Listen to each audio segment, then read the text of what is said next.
Susan, thank you for joining MovieJunk today. I can't begin to say how much of an honor this is for you to join. How are things going with you? Things are getting better. Things are starting to open up, and I've been doing a little bit of work uh, with a lot of safety measures, of course. So we're getting back, and I'm really excited about that because it's been a while.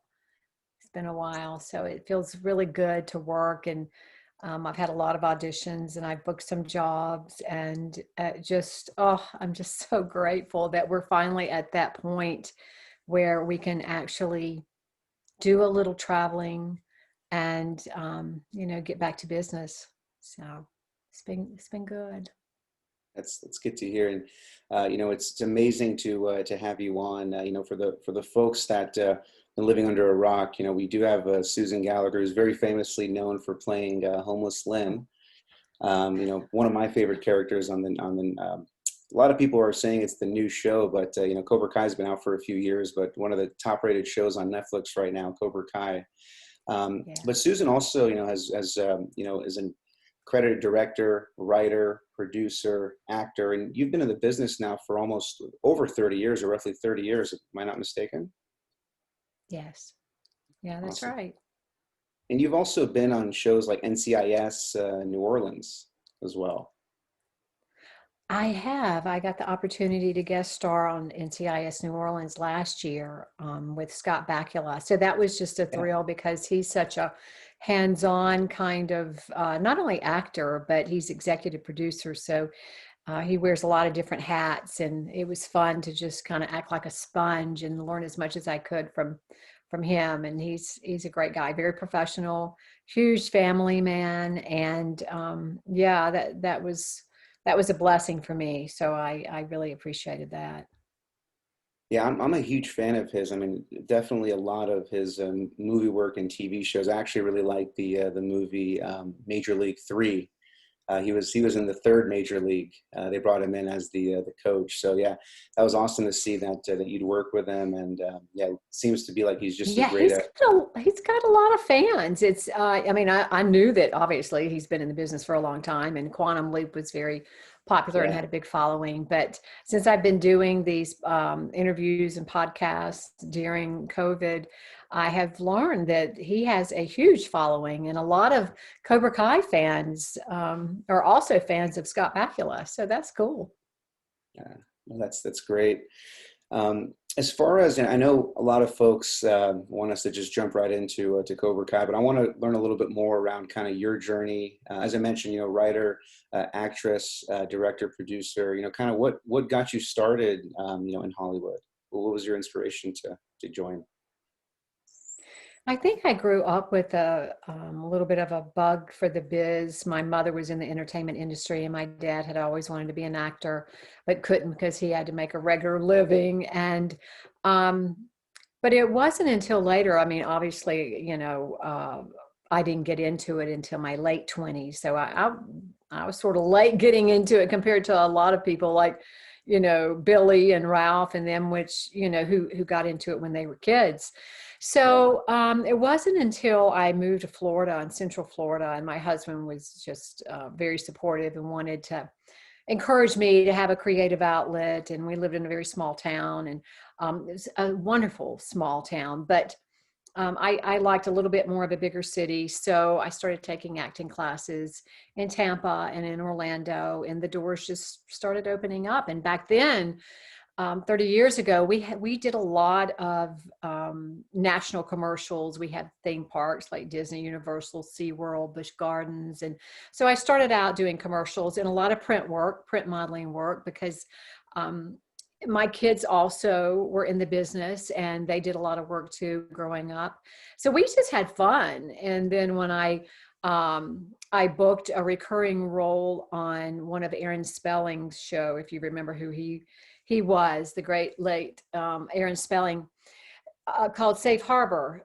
And I played Gregory Harrison's potential love interest in that. And Rue McClanahan from the Golden Girls played his mother, and Mickey Rooney was in it. And we just, it was a great experience for me. And I learned a lot on that. And after we did one season, and then it was canceled, but I the kids and I would move to LA for several months every year for pilot season. And my husband would come out every 2 weeks, and we did that for a number of years. So I learned more and more each each year and each job I booked, and slowly but surely started getting my resume built, and it just never quit. I mean, a lot of people have to quit for financial reasons, or just the mental and the emotional abuse of this business with all the rejection is hard. And I couldn't have done it if I didn't have people around me who believed in me and who pushed me and encouraged me and refused to let me quit, refused to let me whine and get too down on myself. Because really, you get an audition and you stop what you're doing and you start preparing, and you spend all this time and this effort into this one audition, trying to bring as much as you can to this role, and then you never hear anything about it. You never get any feedback. Now, my agent would say, well, the feedback is the casting director that was on that job keeps calling you. But it still does not build your confidence when you do that a lot. So I've been through a lot of ups and downs, but my main focus was always my children when they were growing up. So that helped to keep me grounded and focused, and keeping things in perspective and what's really important. So I'm just still hanging around, and the kids are grown and gone, and my husband's like, go do it. So that's kind of where I am today, and I'm so grateful to be part of this amazing series. And it's history in the making, right? With Cobra Kai, the Karate Kid continuation. I know you're definitely doing a lot more than hanging around. I mean, you're definitely one of the most popular characters on Cobra Kai, and one of my personal Thank you favorites. for saying that. That's very sweet. Yeah, no, of course, pleasure is definitely mine. As far as I know, you mentioned you started, kind of more in your mid to late 20s, and you mentioned, folks like Rob Macchio and William Zapka, acting since they were kids. Do you think it's Right. easier for folks when they start at a younger age, or do you think that perspective is coming in as an adult? Would you have it any other way? For me, I think it was the path that was best for me, because I would not have handled Hollywood very well as a younger woman, because I before I got married, and in my early 20s and in my teens, even my early teens, I was a wild child. So that wouldn't have been a good mix for me. So by the time I got really heavily into it and was living in Los Angeles and Toluca Lake, actually in the Valley, um, I had two children. I was married. So, I had a little bit of maturity going on, which was very helpful. And I had great people around me. I always had maybe not the hardest working or the most well connected agent, but I always had really honest, grounded people in the business around me. So I made good decisions as far as who represented me, who represented my children. I trusted them with my children, which, you've got to be savvy, because it is a business, and it can be a cutthroat business, just like any business.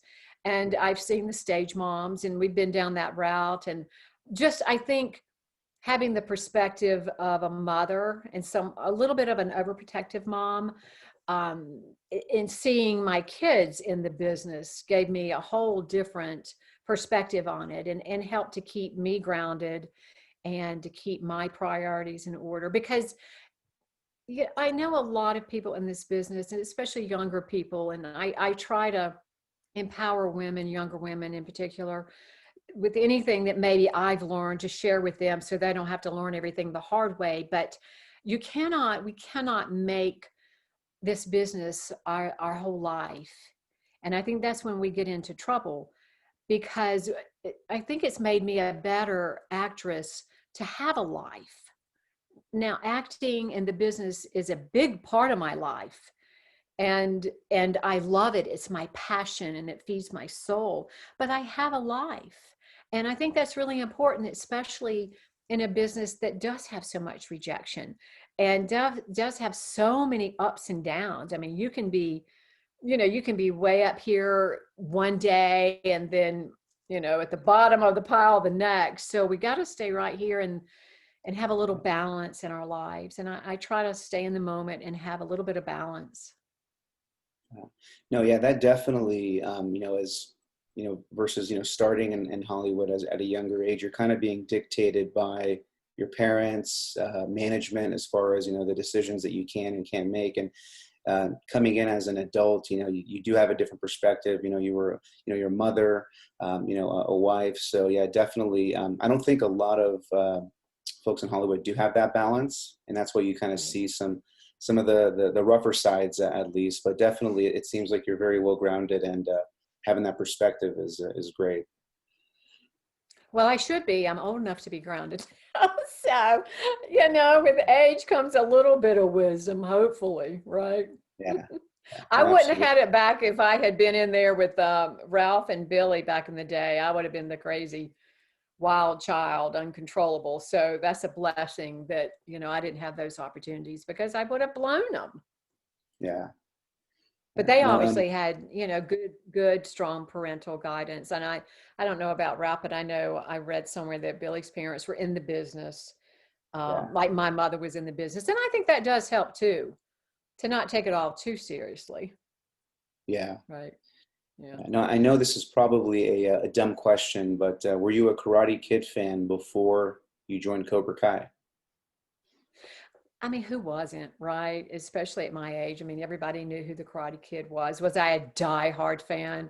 No, I wasn't a diehard fan. I was too busy doing my own thing. But yeah, I mean, everybody loved those movies. And I actually, my whole family were into Taekwondo. My son competed in the Junior Olympics, and we're all black belts. So I loved martial arts. So that kind of went hand in hand with the whole Karate Kid movies. And it was a lot of fun. And it was something that I could actually do with my children rather than driving and dropping them off at dance or, football or whatever.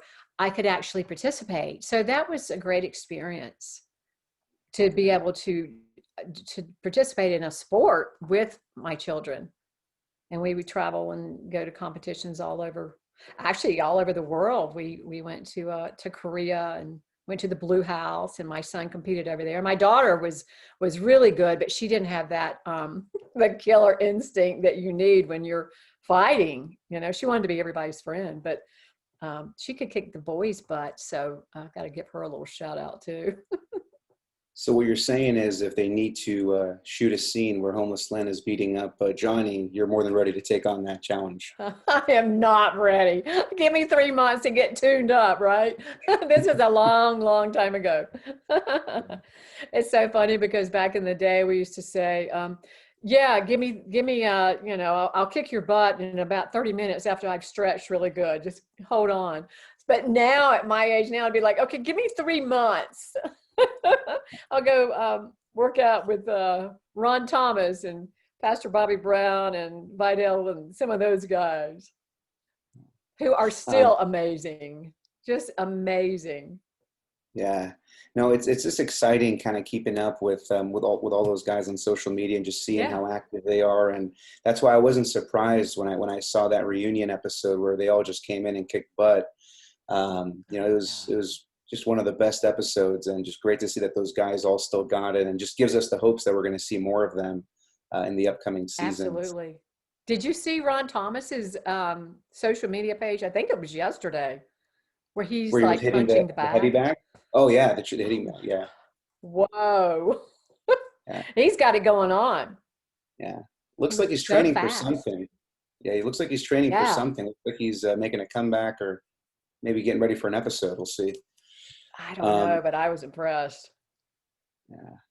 As far as kind of your journey, how you found yourself, getting the part. What was the audition process like? How did you find out about the role? Did you know that this was a Karate Kid TV series when you went in for the audition? Well, I did, and what happened is I saw the audition on actorsaccess.com, which is a self-submitting site that actors use if you don't have an agent or you're just I'm very independent that way, and I do a lot of indie films and short films, because I'm always trying to branch out and get out of the little box that sometimes the business puts you in. So I'm sort of proactive that way. And I had seen this, and it shot in Atlanta, and it was a part of a homeless woman named Lynn that lived outside of the Cobra Kai dojo. And it was, I researched it, and it was a continuation of the Karate Kid, and thought, wow, this could be big. And then I saw that Ralph, Billy, and Marty Cove are starring in this thing. I thought, how can this not be successful? And then I researched and the big three, and it was like, okay, I've got to at least throw my hat in there, right? Because none of my agents would have submitted me for a homeless woman, right? And so I put myself on tape, and I wore my husband's big sweats and an old huge sweatshirt of his, and I had my hair looking worse than it looks right now. It didn't look too good right now, but it looked a lot worse, and put all this dark underneath my eyes and whited out my lips and my eyebrows, and I looked like a straight up drug addict. I did. I looked horrendous.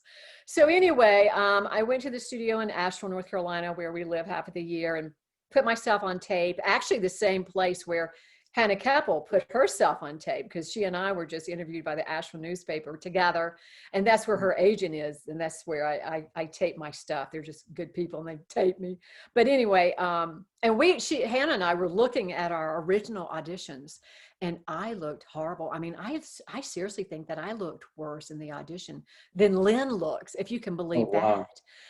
that. I did 2 opposing takes just to give them, a little variety or whatever. And one, I had my hair just wild, and I was kind of this unpredictable, crazy woman, very provocative. And then the second one, I had this like dumb toboggan on my head, because I've heard things from, oh, her hair's too pretty. Oh, it's not a hair commercial. Oh, blah, blah, blah. She's too this, that. And I said, well, I'm going to do one where I just really take down the hair.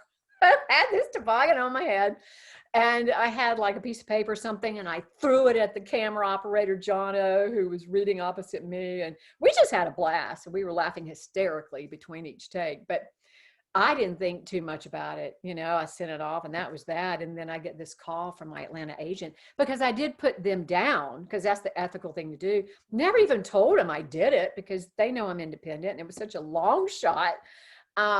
So anyway, when I got the call from my agent, they thought that they had screwed up, and they said, Susan, you have a callback for a homeless woman in Cobra Kai. And I was like, whoa, really? That's great. I forgot to tell you guys, blah, blah, blah. But then it's like, oh, I've got to go meet the big three, John, Josh, and Hayden. So my husband was like, well, you got to go in full character. So I did. I walked in that callback in full out character, and I got the job. Wow. Well, that's amazing. And it, because you do look completely different, obviously, in the role. And I'm sure the makeup that you get on set, obviously, is a little bit different. How long does it take to transform into to Homeless Lynn on set? It takes quite a while. I start in the makeup chair. And they literally put dirt makeup all over my face, my neck, my chest, my arms, my hands, my fingers, in between my fingers, my fingernails.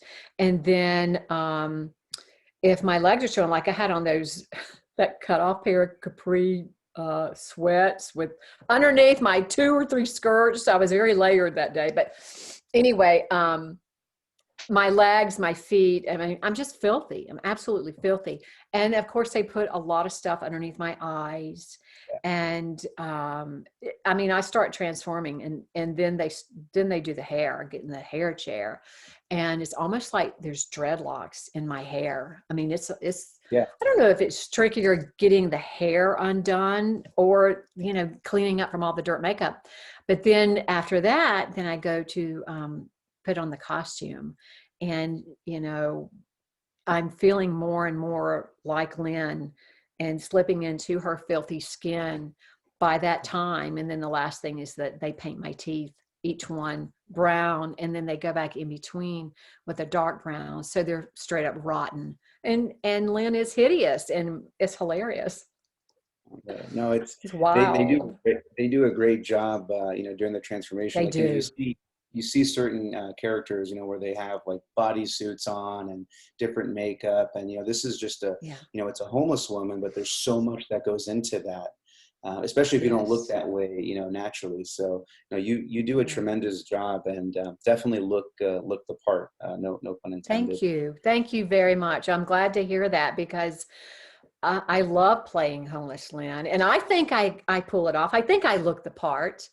Um, and when I walked in the audition room, well, no, when I first saw the audition online on actorsaccess.com, one of the first things I did when I saw it was a homeless woman is look to see who the casting director was.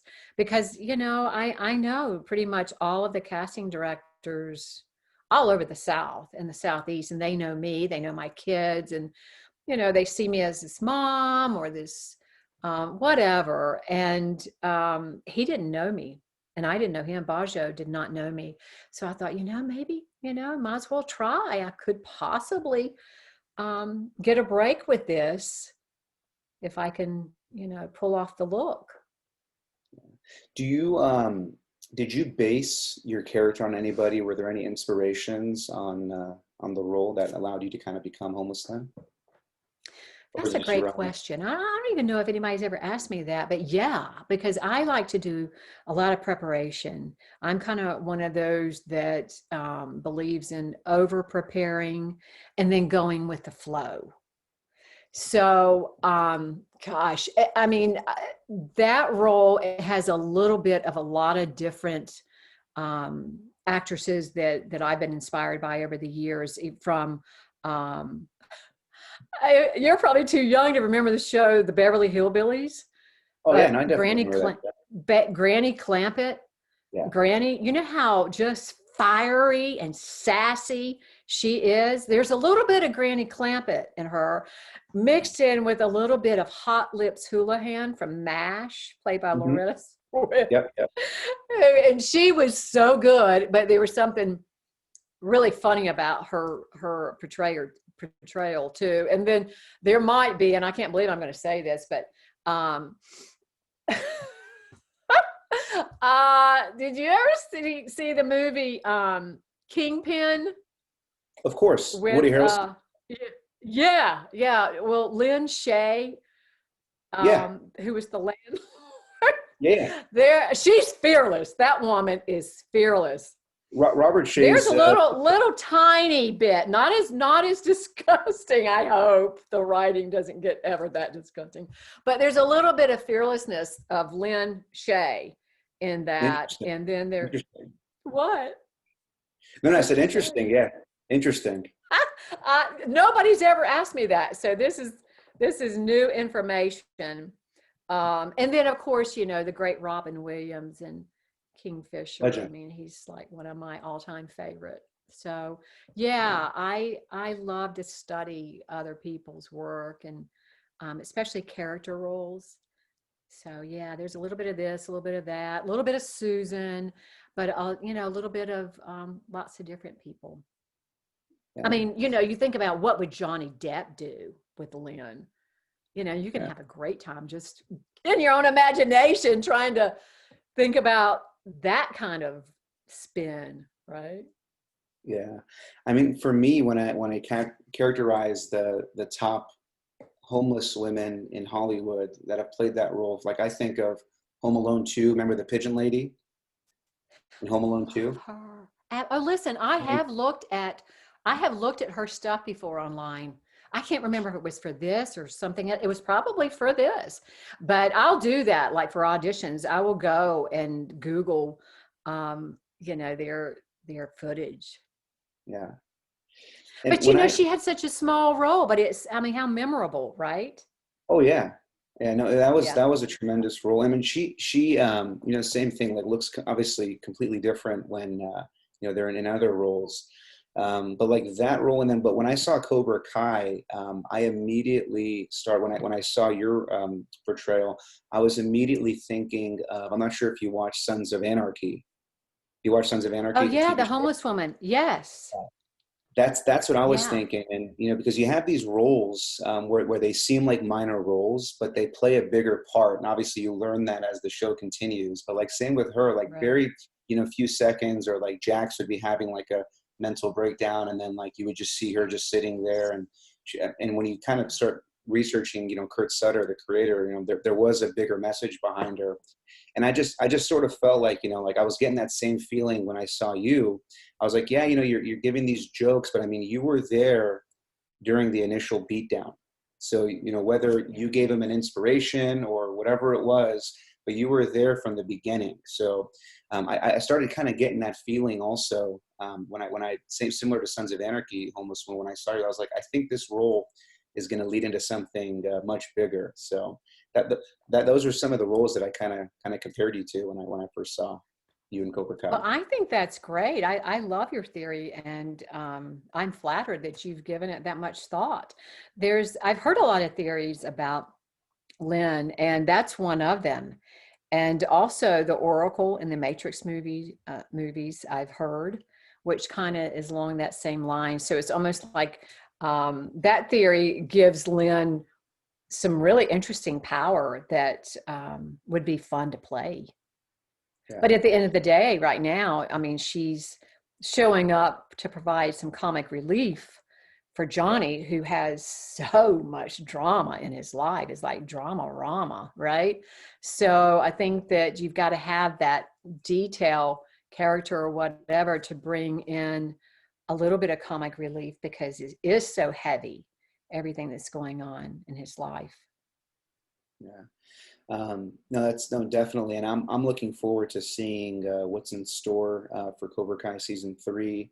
It's exciting to see that season 4 is already back in training. So, it just seems like we're about to get, an endless amount of story, and it can just go in so many different directions. So there's a ton of theories out there over the internet, and I know everyone's just super excited. I'm excited that it's coming out so soon in January. So stay tuned. That's great. And then I know everybody's so happy it's coming out in January, and I'm sure the big three are happier than anybody. I did want to ask, because I did get some questions from the fans that I want to ask, and I promise they're all, nice questions. And no season 3 spoilers, right? No Which season 3. I don't have any. Right. Yeah. Well, this first question, again, I definitely know that, you wouldn't be able to answer this, but, kind of what your perspective on this question is. One of the questions that I got is Homeless Lynn Tori's mom? I have heard that a lot. What was the last that Mike Barnes is the father and Homeless Lynn is the mother?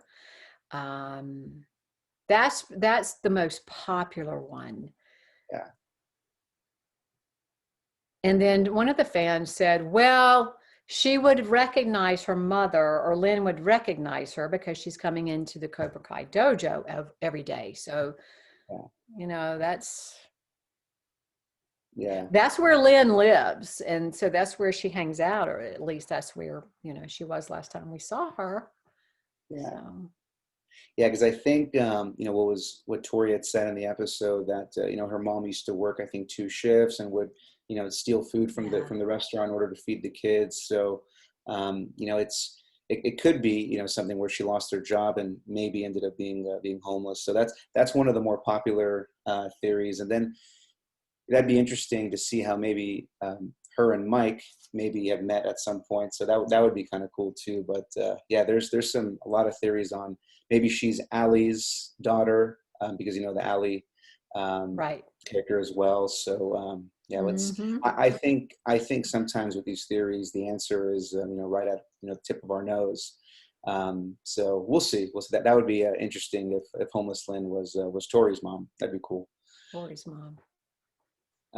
Next question I got: does Homeless Lynn have the hots for Jonny? Homeless Lynn, she's somewhat provocative, right? So she probably needs a little bit of loving. Everybody needs a little bit of loving, even Lynn. Yeah. I mean, I can tell you this for sure. She enjoys giving him a hard time. I think that Lynn probably thinks that she's smarter than Jonny, And if he doesn't watch it, he's going to be down in the gutter with her. So who does he think he is? Yeah. Right. As far as having the hots, I mean, who knows, but I mean, obviously he's a good looking man, right? Yeah. But, she might have the hots for Mike Barnes too. Who knows? She might Sure. have the hots for, a lot of bad boys. Yeah. I don't know. She'd probably really have the hots for the big three. Oh yeah. Oh yeah. I can definitely see that. That's who she'd probably like because they'd be really interesting. The writers are always very interesting. But yeah, Jonny, she thinks she's smarter than him. So, she's almost like um, toys with him in a way. Yeah. It's hilarious. I think the dynamic between those two characters um, is really funny. And somebody was asking me the other day at an interview about that, what makes that relationship so funny or so interesting to watch. And of course, it starts with the writing. The Hmm. writing is so good and it's so funny. And the one-liners that they give Lynn, I mean, they turn into hashtags and they take off and kind of have a life of their own. And we just have the best time. And Johnny Lawrence is, I mean, that character is really funny. I mean, Yeah. the stuff that he says and just the fact that some of the time he acts like an idiot. Yeah. And, Lynn kind of has his number. So I don't know if it's like, oh, she's got the hots for him so much. I don't think she's a desperate kind of gal. I think she's more, maybe a little more curious about him. And she enjoys just getting a rise out of the guy and seeing how far she can push him, seeing how far she can push that envelope with him. But I think it does start with the writing, but then it also, I think there is a natural organic chemistry or energy, if you will, between Johnny Lawrence and Lynn. Yeah. It's just an energy kind of thing. And it makes it interesting to watch for the audience. And then you throw in good writing and, it's fun. Yeah. I Do mean, I you have a have any? blast doing it. Do you have any ad-libbing or improv flexibility with that role? I mean, I know there's lines that you're given, but are you able to kind of take that on as your own, or can you add any lines to that, or is it kind of what's on the page is what you have to do? The big three are great about giving us creative freedom on this show. It's just amazing because, I come in the first season, I was in 3 episodes. And then in the second season, I was supposed to be in 2 episodes. And then they went in a different direction or whatever. And I was only in one. And then in the third, I was in one and I was given permission to share that. So, you come in for one episode and you put a little bit of pressure on yourself and want to do the best job that you can. And in the first couple of years, first couple of seasons, you do a little something in rehearsals, and then you're kind of waiting because they're inside watching a Yeah. monitor with the headsets on, listening and watching everything. And I'm outside on the sidewalk, on the street, or wherever we're shooting the scene, with the camera and the first AD and all of that kind of stuff. So you do something in rehearsal and you wait to see if they come and say, you need to bring that down a little bit, or, that's a little too much or whatever. And they just never do. So I have started taking a little bit more liberty with throwing in some things. And like for the second season, well, I'll tell you this. I'll share something else I've never shared, I don't think. When Johnny and I are doing that scene where we're spinning the sign, where he's Yep. trying to hire me, right? And I want meth in a burrito. Yep. Yep. When he when he walks off and he says, "Well, hold up the sign," and he said, "You got it?" And I said, "Got it." I threw in after that. I just kind of said, "Idiot." Yeah. And the director that was with Josh, the visiting director, guest director, or whatever, that was with Josh Hill that day, it was Jennifer, from one of the writers from The Office. So I was so Oh, excited to work with this woman. And she loved that line. She said, do that again. I said, do what? She said, the idiot line. I said, well, that wasn't in the script. I just threw it in. She says, well, I love it. But then they didn't end up keeping it. But that was kind of a little funny thing that I did. And then in the scene where I'm sitting on the curb and I'm spinning the donut on my finger, yep. it was in season 2. Let me make sure. Yeah. Yeah. And he says, could you be homeless someplace else? And I said, oh, you taking me home with you, baby? And he said, Yeah. yeah, you wish. And he walks off. And then I do the cat call. I go, wow, that was not Yep. in the script. I just threw that in. You may have heard that before. I've shared it, but Yeah. they didn't keep the scratch, but they kept my cat call and kept the camera on him, which was even funnier. So, they've let Lynn, have a little bit of creative freedom, and that's been a lot of fun. And Billy and I have fun with it. I mean, it's so funny. Yeah. Yeah. No, you guys That's, definitely have a good, kind of give and take relationship. So no, I want to see more scenes with Homeless Lynn and Johnny Lawrence. So we'll see. I know you thank you. mentioned that you're allowed to say there's at least one episode. I'm looking forward to it in season 3. Thank you. I appreciate that so much. The last question I got, and so this is a Susan question, not a Homeless Lynn question. Is Susan Team Miyagi-Do or Team Cobra Kai? What do you think? What would I you would think? I would say I would say if it was Homeless Lynn, I would say Cobra Kai just because you're outside the building every single day. Um, Yes. but I would say Team Cobra Kai. Yeah, well, you're right. Yeah. Yeah, I would say Team I Cobra Kai. shared this the other day with I think it was Drew, the Cobra Kai kid. And he had never seen Harry Potter. Have you ever seen Harry Potter? Are you Mhm. a Harry Potter Yep. fan? Okay. Yep. The sorting hat Yeah. that puts the students in their house that they're supposed to be in the sorting Yep. hat does have some flexibility, but does not lie or does not make a mistake or whatever. Well, my family were huge Harry Potter fans, and my son and my husband, oh, they're Gryffindors, and my daughter's Ravenclaw. And I was like, oh, well, I want to be Ravenclaw with Caroline or Hufflepuff or something. And they all are like, no, Mom, you're Slytherin. You're in Slytherin. I was like, I don't want to be in Slytherin. I'm not Slytherin. They're like, no, you are Slytherin. So I don't know what that says about me, but I'm Slytherin. Yeah. So I'm Wow. Cobra Kai, right? Yeah, I know. I just did an interview with Rick Perez, who's scheduled Yeah. to Roger be in that. season 3. Love Roger Rick. that. And I asked him the Yeah. same question, and he said, without a doubt, Cobra Kai. So, Oh, I could have told you that. He's in yeah, Slytherin with me. He's my yeah, wingman. Rick is. He's my yeah, wingman at the rap party. That's when we met, the rap party, and yeah, we got along really well. He's great. yeah. No, I'm excited.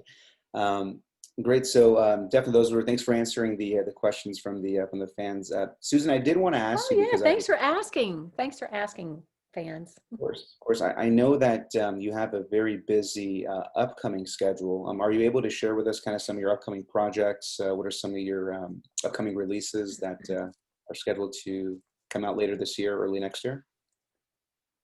Okay, well, right now I am in production of a feature film called 22, The Unforgotten Soldier by Sam Medina, and it's about veteran suicide and PTSD.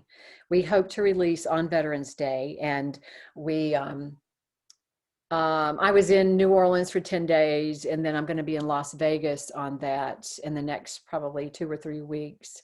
So I'm very proud and honored to be part of such an important film. It's been Sam Medina's passion for 5 years, and he just, it's based on a true story, and he has a passion for veterans. And I think it's important for us to shine a light on mental health issues of any kind, but especially for our veterans. So I'm really proud to be part of that.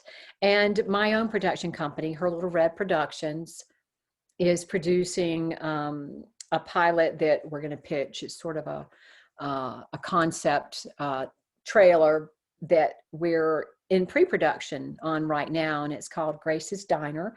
And I play Grace, and I'm collaborating with filmmaker Kevin O'Neill. And I've known him 30 years, and we're just really happy to be working together again. And that's going to be done outside of Orlando in February. And I booked a really nice part on a big show that I cannot talk about, but I'm so excited about. And we start COVID testing anytime, and it's supposed to shoot in November.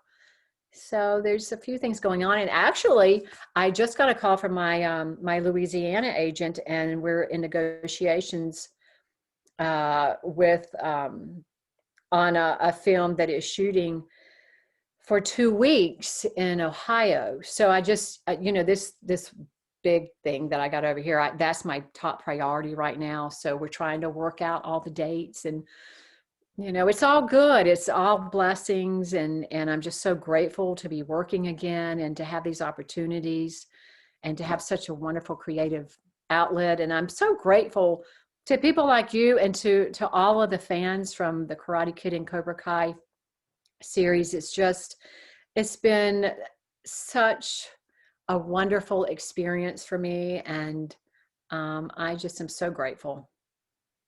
So thank you. Thank you. And, we're grateful, and, definitely it's amazing that, you stay interactive with the fans, and I see the fan art that you post, and, you're just very, very engaging with, fans and within social media. So please, if everyone, I know a lot of the viewers that I have already do follow you, but if not, please follow Susan Gallagher, AKA Homeless Lynn. I really appreciate you taking the time to meet with us today, and also discussing kind of your journey on Cobra Kai and learning about your exciting new projects that you have underway as well. So I can't wait to see them. I think the last question that I want to ask you, that you can kind of give us, what do you think fans can expect from season 3 this year? What are some expectations that they can have for next season? Oh, I totally think that their expectations are going to be met. It's going to be epic. More? I truly believe it is just going to blow everybody away, and it's going to be well worth the wait. Yeah. Perfect. We're excited, and January 8th is the release. Susan, I can talk to you for hours. There's so many questions that I want to continue to ask you, but I just wanted to thank you for joining MovieJunk today. Definitely hope that maybe we can do this again, either right before the release or right after the release. That'd be awesome, just to kind of get your idea once kind of the show's out and everyone's kind of talking again. But I just want to thank you again for taking the time. I really appreciate it. It's my pleasure. Thanks for asking. Thank you. Take care. You too. Yeah. Bye-bye. Bye-bye.